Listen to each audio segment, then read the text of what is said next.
ai để thầm thì dựa vào lý trí nào ngờ ngu si đây mất tất cả vì em vội trao lòng mình cho ai bản thân chẳng nhìn lại bất chấp sai trái em thật tâm quá nhiều mà anh đâu một lần hiểu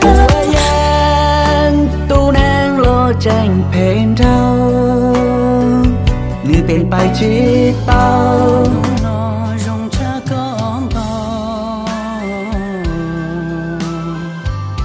Lucia đã không chỉ đã chín diệp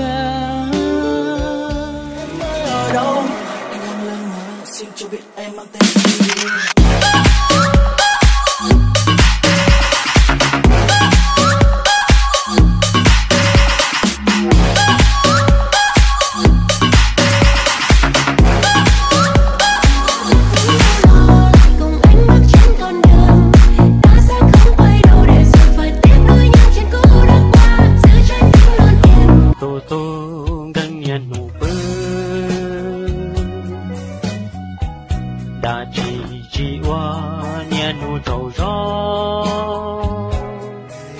Hai năm anh nhập ngũ em có chờ anh không?